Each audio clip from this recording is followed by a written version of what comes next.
Alright, good morning. Yes, ako po si Kiko Javier and we have a very important training.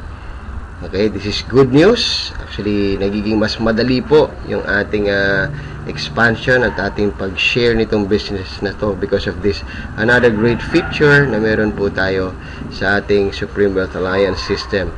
Ito po yung tinatawag na activation codes, no? So, yun po yung pag-aaralan natin ngayon. Paano ba gagamit ng activation code? Paano magpa-activate ng member using activation codes? Okay, so once we log in to our account, puntahan po muna natin yung e-wallet natin. Okay? Ayan. So make sure po meron tayong $55 para makabili ng activation code. So kung titingnan nyo po rito sa account ko, meron pa akong balance sa $295 at pwede ako makabili ng 5 activation codes, no? So ganito lang po kasimple yan. I-click nyo lang po ito sa transaction type. Pag-click nyo, piliin nyo po itong sa baba, purchase activation codes, then isulat dyan kung ilang activation codes yung bibili nyo. Okay, so and if you click submit, ito po ang lalabas. Actually, kanina po when I was trying, nakabili na po ako ng isa, no? Yan mismo ang lalabas. One activation code, $55, no? So, after that, asa na activation code? Pumunta po tayo dito. Activation codes. Click lang po yan. Ayun, nakalagay po dyan yung security pin at yung user ID. Take note of this ID and pin. Ito po yung papagamit natin dun sa incoming member. Okay, yung bagong papasok, kailangan ibigay nyo po itong dalawang batch of numbers na to. Okay, so mag-example po tayo actual.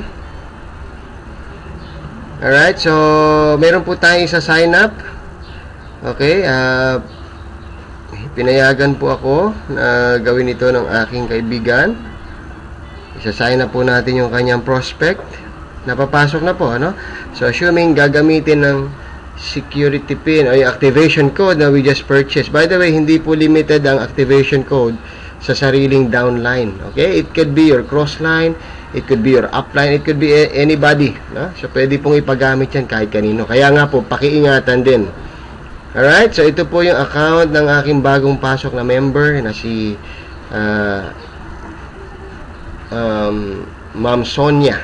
Okay? She's from Australia actually. Sonia Luberio, one of our very good leaders from Australia. Okay, so ang gagawin lang po sa choose payment option, piliin po yung pinakailalim, activation code real time. Wow, ang sarap po niya. Real time meaning walang waiting period, walang 24 hours, walang 48 hours, real time. Okay, so sample na natin. Click activation code, then click submit. Alright, so lalabas po dyan yung pangalan ng sponsor. Okay, of course, si Sonia Luberio. Then, ilagay na po natin yung username ng ating bagong member na papasok. So, gusto ko po actual na sample. Makita nyo po, ano? Okay, ano po yung pangalan? Maria Taylor. She's also from Australia. Alright, then, the email. Yung member's email, the password. Alright.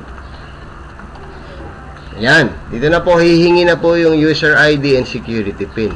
Yun po yung una nating nakita nyo po kanina, no? So, which is sinulat ko na rin po. So, this is the user ID and this is the security pin. Okay. Then, click submit. Bilang po tayo ng 3 seconds and thank you for submitting your payments. Okay, it will say here, it will be verified, pero sa totoo po, it's already activated. Okay? So, maraming salamat po and hope to see you sa susunod po na training video. God bless everyone.